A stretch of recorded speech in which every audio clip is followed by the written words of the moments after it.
Welcome to Signs Unscripted. I'm Robin Donovan, Signs of the Times Editor-in-Chief, and with me today is...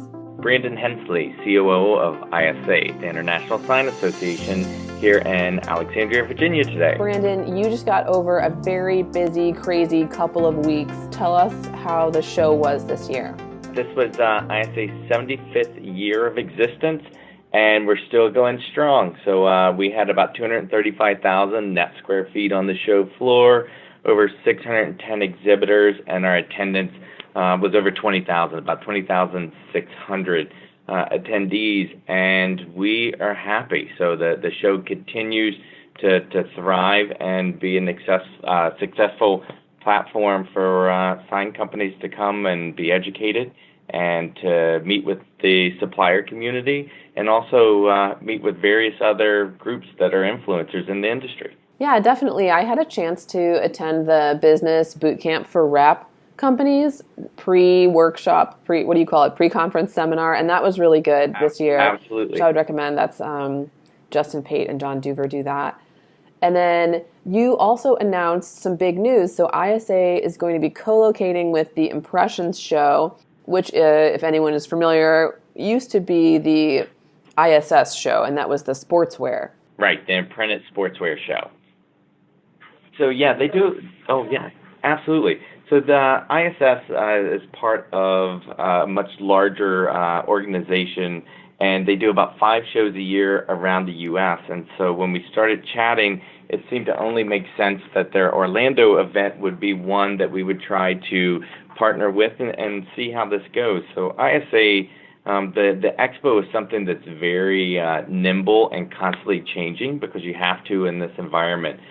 In order for us to continue to provide the value proposition and drive the traffic and drive the business for exhibitors, we can never be stagnant. So, for example, this year we worked with more than 50 planners on dealing with planning for sign code success. We had Explore, which is the transactional print association. They joined us this year for the first time. They brought 300 transactional print companies to the show so that they could look at the various print equipment and then also provide knowledge for sign companies that may be doing some transactional print work. You had mentioned earlier the Justin Pate with the RAP Institute.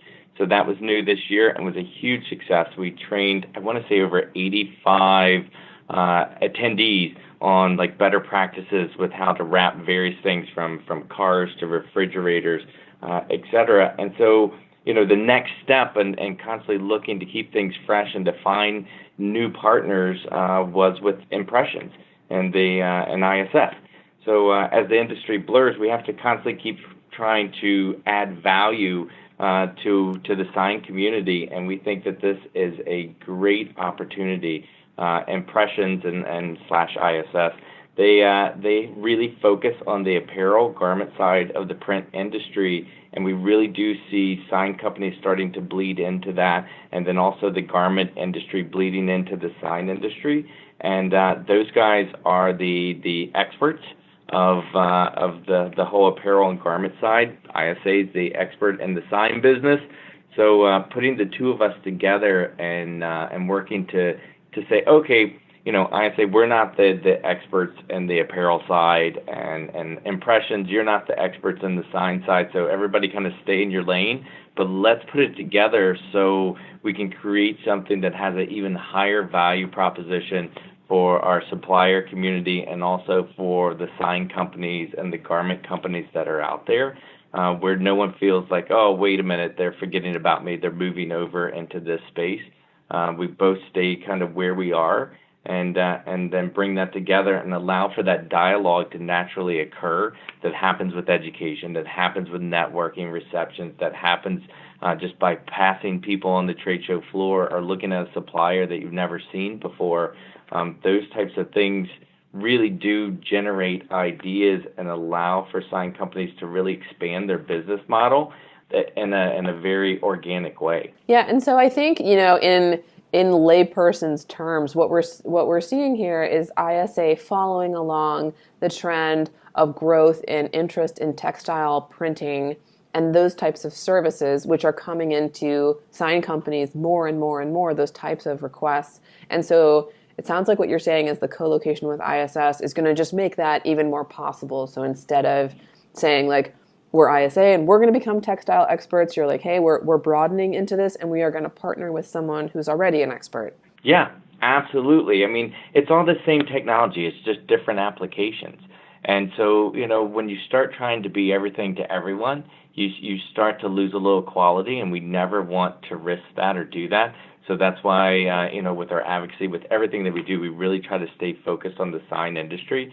But at the same time, we know that the markets are blurring together. We know, that our members and those that attend the ISA Sign Expo, that they're looking to expand their business model, because when a printer is sitting there and not producing, it's not making money. So it's our job, with the platform that we have, an amazing platform with the ISA Sign Expo, that we really work to try to say, okay, let's help out our members, let's help out our attendees figure out, ways that they can continue to increase their bottom line. Because if we do that, then they'll continue to come, because that's what it's about. Is trying to help them. That's what we do. We serve, like I said, from everything from our advocacy work to, this year we did a women leading the industry. For the first time networking breakfast, we had over 200 women that are leaders in the sign industry attend this.